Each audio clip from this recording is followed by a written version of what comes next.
here we are.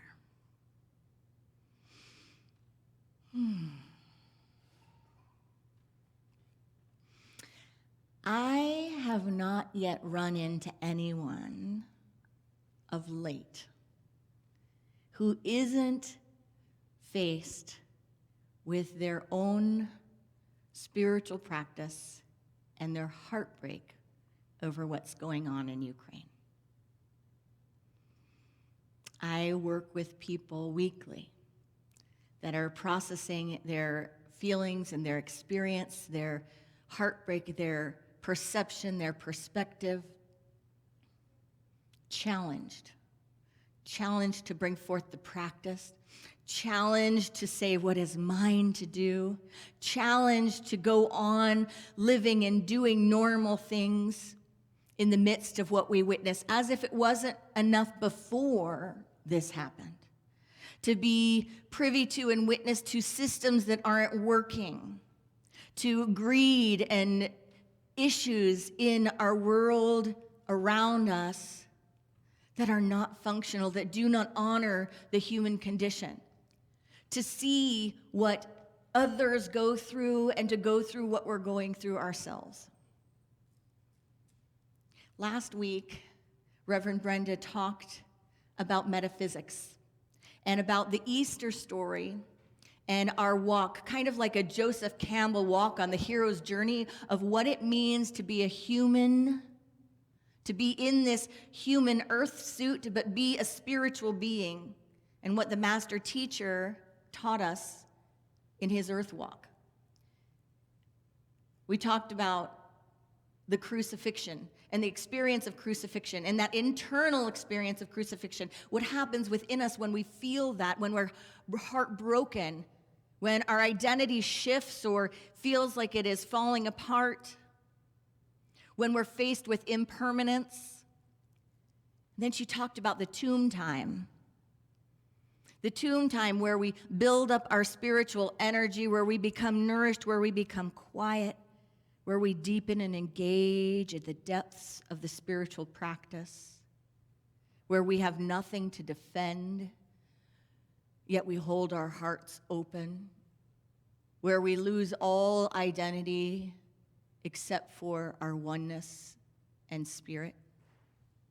And then the resurrection, the spring and the springing forth, the newness, the new creation, the empowerment, the fortitude, the transcendence, the resurrection. And talking about how these metaphysical concepts apply to us as individuals. Metaphysics is about diving into the underlying blueprint, looking at more than meets the eye. Unity is not as much a system of belief as it is a way of seeing and navigating life. It's not as much a set of prescribed solutions or dogmas or saying, believe X, Y, and Z, and you'll go to A, B, and C, as it is a way of life and an approach. When we take on the metaphysical lens, we know that metaphysics is known as the branch of philosophy that they say deals with the first principle of things, including abstract concepts such as being, knowing, substance, cause, identity, time, and space. So here's the deal. That happens on the personal level, on the microcosm. But the same patterns that we see happen on the macrocosm and the big picture, on the collective level. Now, I imagine that reporters feel this all the time because if they're reporting on what's going in the world, they probably see patterns. Psychologists, therapists see those patterns. Probably teachers see those collective patterns. They see that what's happening on the individual level, and it seems to be only happening for individuals that are separate, they can see, oh, families are going through this right now. Children are going through this right now. The school system is going through this right now. Ministers have an eye to see because you get so many stories, you have so many spaces where you spiritually support. You can see patterns unfolding, patterns of what's going on. And that's metaphysics. It's looking at the patterns of what's going on. So when we face the world around us in the greater collective, it can help us apply spiritual wisdom and feel grounded to recognize that what happens on the individual level also happens on the collective level. And that what happens on the collective level tends to happen on the individual level because we are one, no? Because we are actually one body. We are not separate entities, separate beings.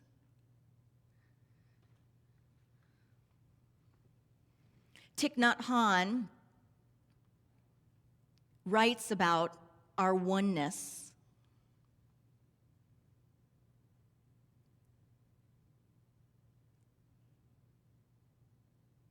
He says, we think of our body as ourself, belonging to ourself.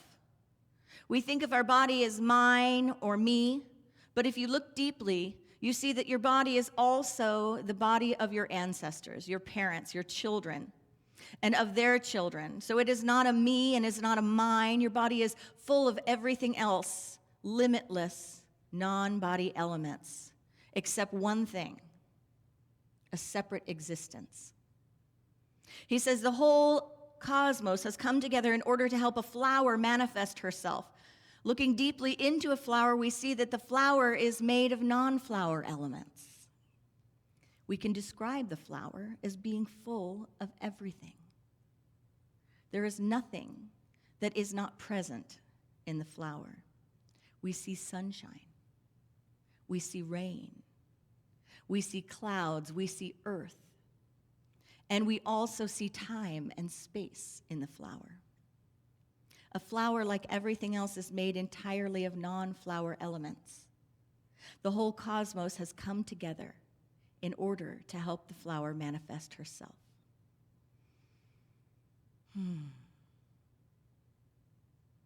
He says, if we understand being in terms of interbeing, then we are closer to truth. If we understand our being, if we understand our oneness, if we understand what we really are, we come closer to truth. So how does having a metaphysical lens help us? What can we do about what we see? What is this about? What do you notice? Have you noticed the patterns? If you take a breath in for a moment, can you see the dynamics going on in the world around you? And do you see those dynamics going on in your own life and in the world within you? A metaphysician identifies those patterns, sees them, and allows them to empower the practice. So how can just seeing this, how can just looking through this metaphysical lens help us? Sometimes it can give us strength. It can give us strength just recognizing that we're part of a oneness, that we are not alone in our experience. Have you ever had that where you are going through something and you reach out to someone else and they have the same patterns going on in their lives? They're kind of moving through the same energy. And it's not like you want to say, oh, good, I'm glad you're going through that too. But you're kind of like, oh, good, I'm not alone.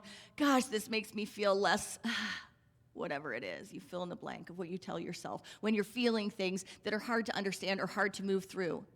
That's the reason we have support groups. That's the reason we come together to process. And something happens when we communicate and when we open our hearts and when we share what we're really going through from an authentic place, or when we talk about and discuss what the world is going through.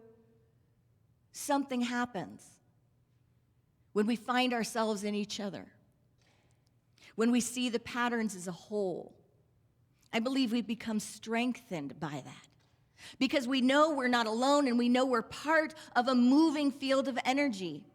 Now, some people will criticize themselves for the human condition, criticize themselves for crying, for feeling angry, for engaging in the human condition.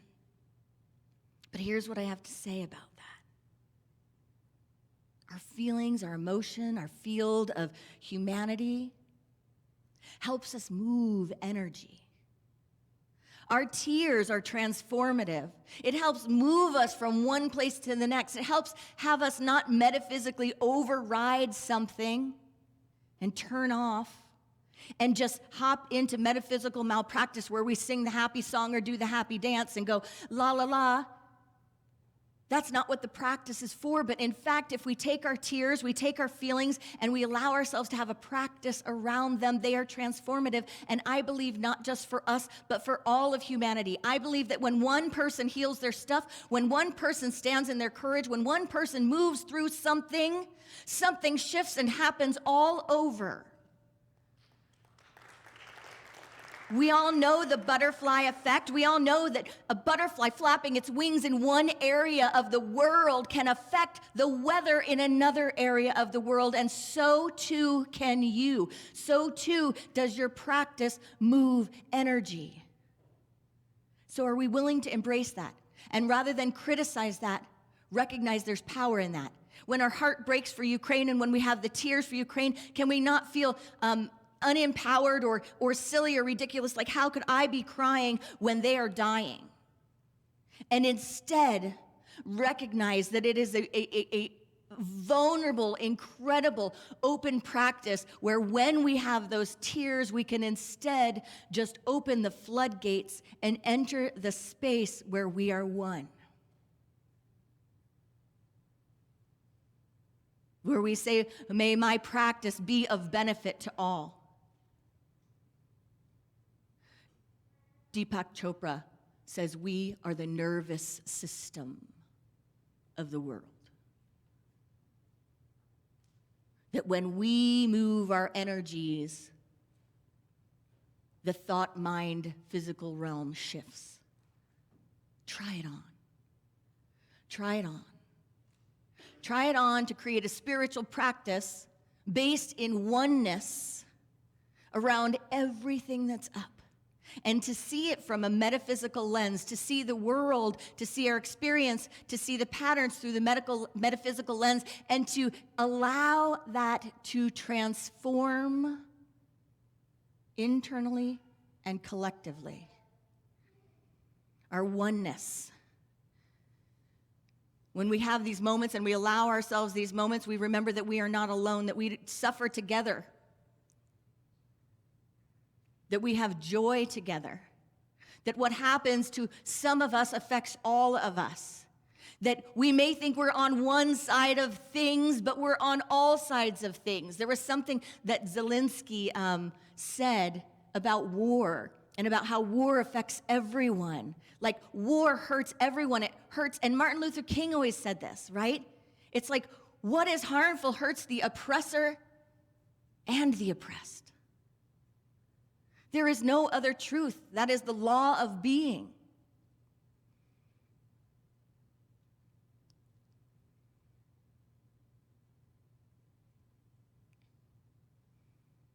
Are we ready to let go of shaming ourselves, to let go of positivity overrides? Feelings are not to be argued with. They are reminders that we care. They are reminders of our togetherness, our oneness, and our wholeness. They are reminders that part of our lives live outside of our bodies. And what goes on in the collective, what goes on for any one we think we are separate from, actually is existent for us. If we don't see ourselves in others' experiences, it doesn't allow us to open up with compassion. It doesn't allow us to be in our oneness. Eckhart Tolle says love is the recognition of oneness in the world of duality. So can we make a commitment to make our experiences holy, to find our practice in our feelings, and allow ourselves to move energy? Oneness.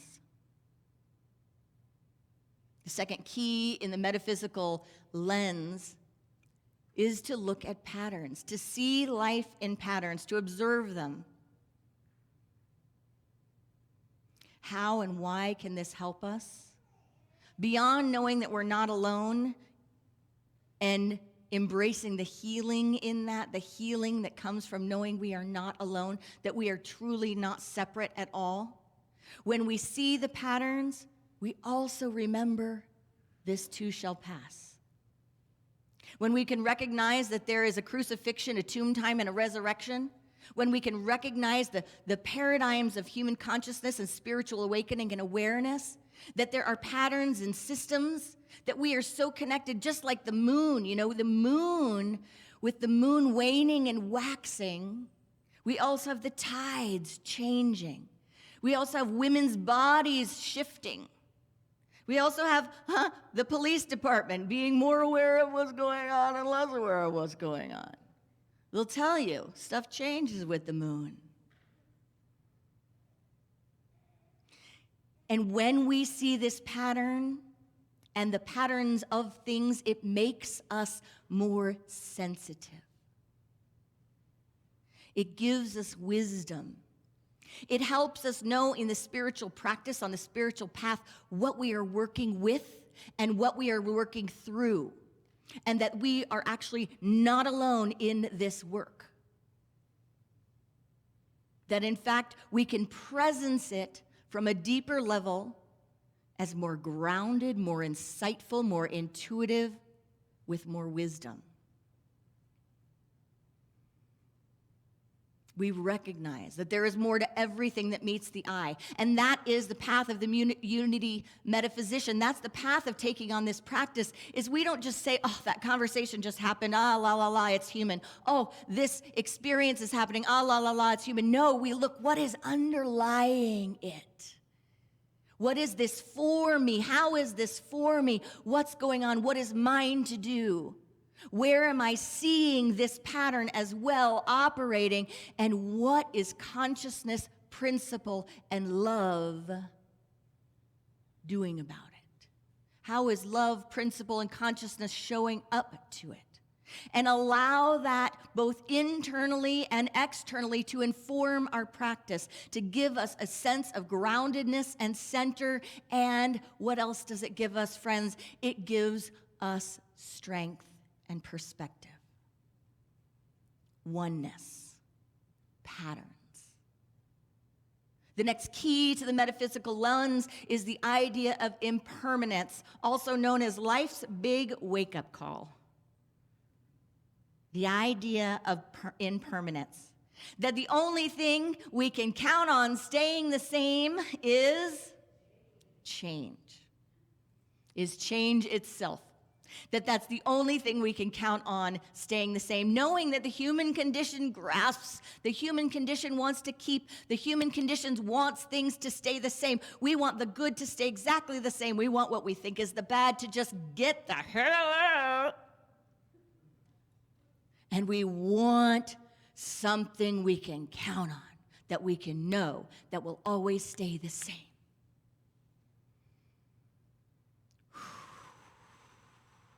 In Buddhist philosophy, the first Dharma seal, the Law of Impermanence, is the teaching that everything in the material or relative existence is impermanence.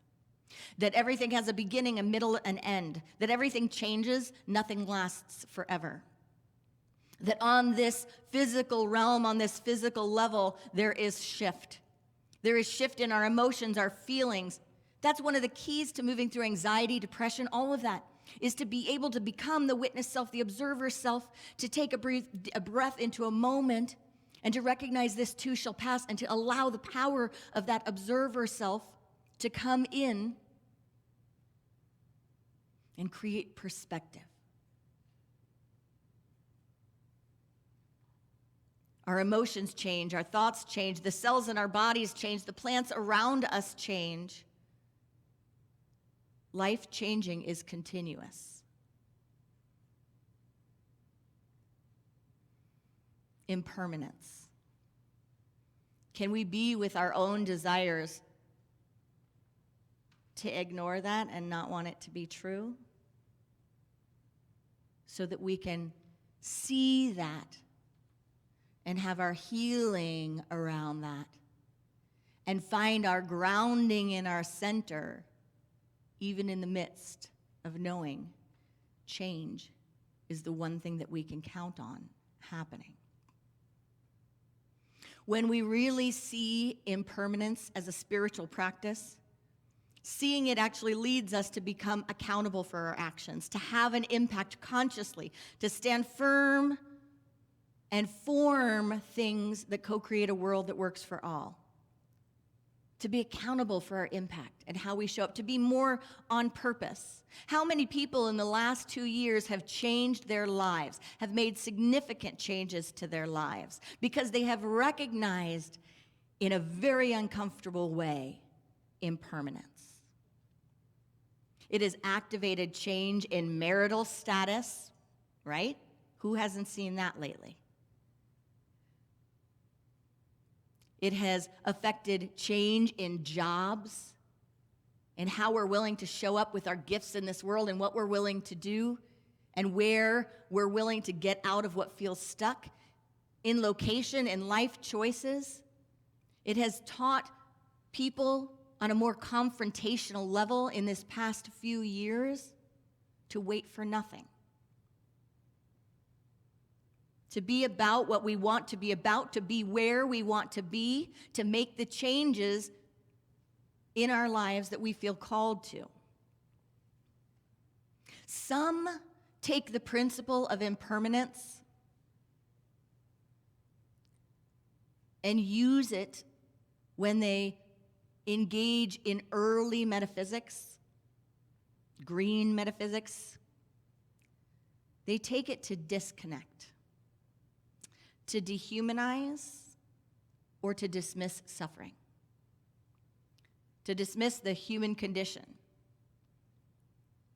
or to gloss over discord or lack of principle. Hey, life is eternal, so who cares? It's all good, it's all God, so let's ignore that. That is to understand impermanence with the intellect. It's not yet true understanding. The opposite is true in an authentic practice, in a deep practice. Impermanence allows us to have more reverence for life, more care and compassion. When we know we have less to lose, when we know what we really are, when we are less identified with our roles, our bodies, our stuff, everything about life, it doesn't cause us to discount it more. It causes us to open our hearts more, to care more. Thich Nath Hanh says, the insight of impermanence helps us to go beyond all concepts. Go beyond all concepts into what? Into the self. Into the true self. The divine self. It makes it so that we have, yes, less to lose, and it's easier to stand up. It's easier to be on purpose, to be intentional in our lives.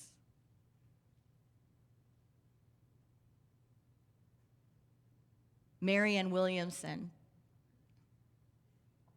talks about in the Course in Miracles, Lesson 77, about how this idea of impermanence, that we are not our bodies, that we are not our identities, our labels, our roles, we are not our location, we are not XYZ, you fill in the blank of whatever it is that you don't want to believe that makes you feel threatened, that we are not this or we are not that, we are not our homeland, we are not whatever it is, right? There is a breaking down. Who are we when everything around is destroyed? Who are we? You know, do you feel that in your hearts with what's going on in Ukraine? I mean, I sit there and I think of someone's home and their history and all of their family heirlooms and where to go back to and what do they have? Their identity being stripped. And what they have left is their self. Their self. All of the pieces of life that we think of as permanent or necessary, up in flux. The metaphysician doesn't see that and just go, God is good all the time. This too is good. No, the true self just opens the floodgates of compassion and shows up with presence. Even in the midst of feeling like I don't know what I can do, how can I help, any of that shows up with presence. Even if I feel like I don't have power, I can't stand up for what's right, I have to witness this happening, I have presence. I can show up in self, divine self. Marianne Williamson says this in A Course in Miracles, Lesson 77. She says, we are not our bodies. And when we know we are not our bodies, we actually care for them better. We wear them better. So that idea that knowing our oneness, knowing our impermanence, knowing our true identity, it heals us because we are in the truth. The truth is oneness. And so when we're in that, we know ourselves more deeply. The truth is we are not our identities, that those things can shift. When we know that and we come from it, we wear it better. It doesn't make us care less. It makes us care more because we are more. We are identified with the aspect of ourselves, the divine self that is more than any and every moment. The deep insight from oneness and impermanence and identity is that it increases our reverence for life. It increases the value of time. It increases our awareness of the power of love. Eckhart Tolle shares his practice in Hare's Awakening, saying that my sense of identity broke down and was replaced by something that is very hard to put into words. Awareness, consciousness. True identity becomes awareness, consciousness. Thich Nath Hanh says, our intellect alone will not lead us to freedom. It will not lead us to enlightenment. When we are solid and we concentrate, we can practice looking deeply. And when we look deeply and we see the nature of impermanence, then we can be concentrated on this deep insight. It's the insight that comes, the insight. So what is the practice? How do we show up? How does this help us? We know our oneness and we honor our interconnectedness. We see patterns and we find refuge in the wisdom and the awareness and the consciousness. We allow impermanence and we allow ourselves to stop struggling against what is, and we allow that to birth in us a deep reverence, a deep wisdom, a deep practice. And our tools, anytime we're questioning, anytime we're struggling, anyone have people or themselves that is having conversations about how you're pulling all the tools out of the toolbox recently? Like, you're pulling all of them. Like, you made the appointments with the therapist, you're exercising again, you're reading your books, you're this, you're that, you're talking in discussions with people about what they do, you're all pulling everything out, trying to work it right now. Remember, stop, breathe, connecting with the breath. Allow the observer, the witness self to come in and invite from that space of the witness, invite the emergence of self, capital self, divine self. When we are in self, we are in our compassion. So breathe into that for a moment. Take a breath.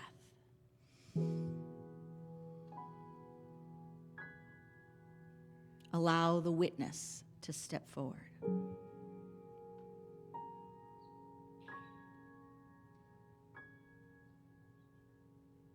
Recognize divine self, the one in me who steps forward with no opposites, steps forward in the field of radical compassion, infinite love, groundedness from a center of peace. So we close our outer eyes in this moment of meditation and we open our inner heart, present to what is ours, to feel,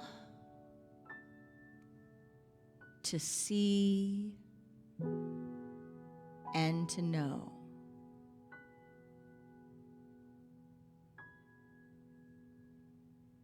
Inhaling and exhaling.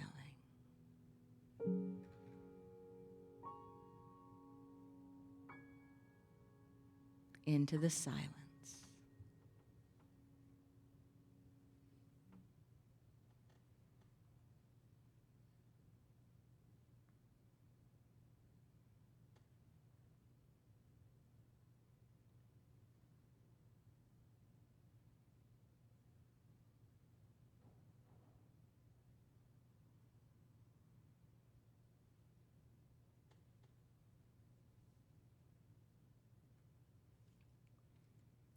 A Course in Miracles says, moving mountains is small compared to what you can do.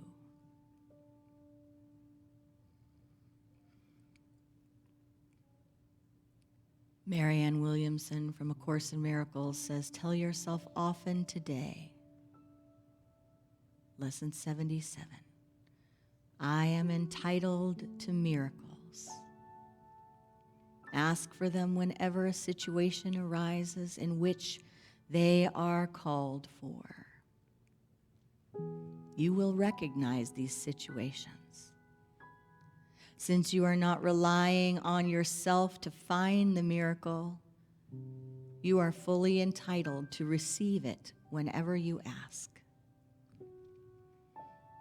Remember, too, not to be satisfied with less than the perfect answer. Be quick to tell yourself, if you should be tempted, I will not trade miracles for grievances. I want only what belongs to me. God has established miracles as my right.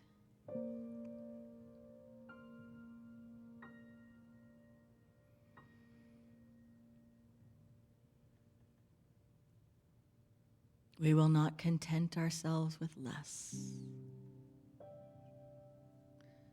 We are asking in this moment only for what is rightfully yours. Remind yourself that miracles are never taken from one and given to another. They merely follow the laws of God.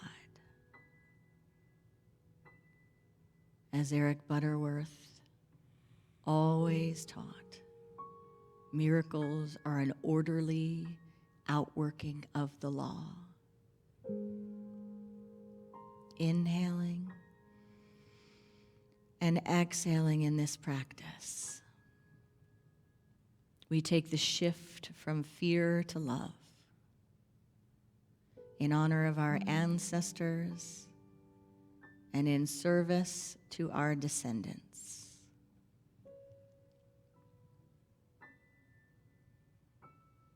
And so it is. Namaste.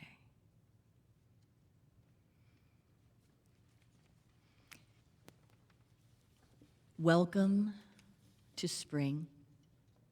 I leave you with this Equinox Blessing from Nicolette Sauter. May that which has laid dormant within you awaken. May you trust your instincts and senses to know the right time. May all the songs that flew away come back to you into the home of your heart. May life move up through you like a rushing of wings, a shoot bursting through mud, a warm wind kissing buds on the branches. Namaste.